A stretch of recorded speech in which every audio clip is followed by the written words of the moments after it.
Now let's continue on talking about interpersonal perception, interpersonal meaning between you and other people. The primacy effect is your tendency for first impressions of others to be heavily influenced by information appearing early in the interaction. So that phrase, you never get a second chance to make a first impression, is so true because it does have a lasting impact on people. Now, that said, it doesn't mean you're doomed if that first interaction isn't a solid one. It just might mean you have to put more work into the relationship after that. But primacy effect, the things that are open, primed right in the first at the get-go, are super important. Mere exposure effect, the more we come in contact with someone or the group, the more we are likely to be that person, be like that person. So the more and more you hang out with people who like computer games, the more chance you probably have of liking computer games. The more you hang out with people who like country music, the more you're probably going to start liking country music. I would say that this was something that I went through in high school. I had friends that listened to a little bit of rap, and I tried. And I was to the point where I could listen to some, but I didn't love it. But again, you start to be like those people because you kind of mold yourself to them. It's just simply mere exposure. The more around you are around people who like sports, the more you might actually like to watch sports. Physical attractiveness, we tend to be attracted to beautiful people. We tend to hang out with people that look like us. And beautiful people tend to appear as more socially skilled. Just the idea of this, that the world tends to think that beautiful people have it all together. And it might not always be the case, but in the world of Instagram and posting different things, celebrities, a lot of times people that are quote unquote beautiful do have a few more privileges. This is why, like restaurants, when you open the door, they usually try to have somebody that is somewhat attractive greeting you at the door instead of some sloppy, 30-plus-year-old overweight gentleman whose shirt is, untucked and is untucked because he's overweight and he has acne everywhere, and they're just probably not going to have that person greeting you at the door. And so anyway, what it means is we tend to hang out with people that look like us. Basically, a lot of times you and your friends are going to have much of the same styles and much of the same beliefs. You guys will like the same things. And so you tend to hang out with people that are similar to you. Conflict. In group, individuals we view as similar to ourselves, out group those perceived as different from us. Easy example for this, GCS students are an in group, Faith Baptist students are an out group. Now, we're not saying anything that is wrong with them, but we would view them as an out group, not as an in group. Now, with an in-group bias, it's noticing the negative characteristics about members of an out-group and noticing only the positive characteristics about our in-group. And so we would simply say this. If you were to talk about GCS versus faith, you would say that we are super, super humble and that we donate a lot of our time to Carriage Town and to MOPS and to the Eastern Food Bank, and that faith, they're super arrogant and they are super, they are not kind, they are not outgoing, they are not servants. Even though it's not true, but we believe it's true. So we have an in-group bias. Out-group homogeneity meaning similar. This is the tendency to believe all members of an out-group are more similar than is true.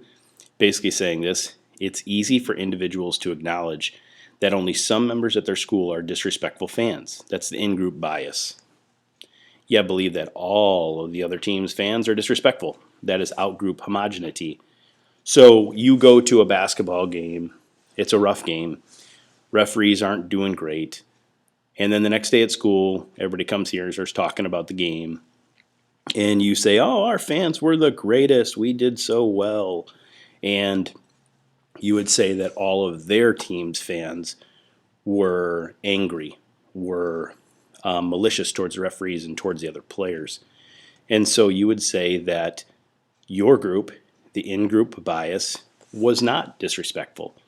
You're over-exaggerating what your group has done, yet you believe that the other fans' teams are all disrespectful, meaning you associate all of that out-group as one attitude. Prejudice. Negative attitudes toward a particular group and its members. Again, a prejudice is just a negative attitude. Now, that said, prejudice eventually can go into racism, which we'll talk about in just a second, but prejudice in and of itself is just a negative attitude towards a particular group. Now, does that particular group have to be a minority group or a race group? It doesn't have to be, but a lot of times we assume that it would be, and in most cases it usually is. Discrimination is any action that results from prejudiced viewpoints. So what this is prejudice with an action, okay? So again, negative attitude for prejudice. Discrimination is any action. So just because you do not like a group, now what you decide is that you're not going to serve them. So in the 1950s, 1960s, African Americans were not able to eat at lunch counters and not able to eat at diners. What this is discrimination. They were not allowed to ride on certain bus routes or sit at certain bus stations. That would be discrimination. It's the action from the prejudice. A stereotype is a schema for an entire group that assumes that all or most of the members share the same traits, oftentimes seen as negative, but it doesn't have to be negative. It just usually is when we talk about somebody that's stereotyped. And so if you were to talk about Italians, you could say a stereotype of Italians is they talk very close to people. They're very touchy-feely, and they're usually loud. That's what we would say, and that would be considered a stereotype, saying that all the members share the same trait. Racism is a deep-seated form of prejudice that is based on the color of a person's skin. So what we're saying is, when you're talking about a deep-seated form of prejudice, what we're saying is that you have now gotten to the point where you do not like someone just based on the color of their skin, and that you can't stand them for their skin color. And that's it. You don't really get to try to know them. You guys have to understand that racism can be taught very easily at a young age to treat people of a different race completely different. And that's why it's important to teach your children moving forward that it doesn't matter what color skin you have. God created everybody the same. And that's why parents have such a huge job, a huge task to make sure that children understand that. And it's important to train kids and teach them that, because racism can end if parents don't allow it to continue. Ethnocentrism, the basic belief that involves favoring one's own cultural or ethnic group and is superior to others' culture and holding negative stereotypes about other cultures. You see two words, ethno and centrism, ethnic or ethnicity, and centrism, meaning yours is the best country, yours is the best culture, and believing that you are the best and others have negative stereotypes that don't fulfill and don't meet your qualifications of your ethnicity. The scapegoat theory, this is when an innocent outgroup is blamed by an individual or community for a negative experience. Hitler did this with the Jews. He had to blame someone, so he chose the Jews, and he blamed them for that, and he blamed them for their negative experience in World War I and said that it was the reason that they fell apart. And therefore, he was able to convince other people to go after them and kill them. And that's what the scapegoat theory is. The social identity theory, this is people discriminate against outgroups in order to enhance their own self-worth. Basically, what they're saying here is that you will discriminate against people that are not like you to make yourself feel better and to build up your own confidence. In the 1960s, there was a location in Mississippi. It was Ole Miss University. And there was an African-American gentleman named James Meredith that was being allowed to go on an all-white campus. And as he got admitted to becoming the first black student to go to Ole Miss ever, many people were discriminatory against him and treated him very, very badly.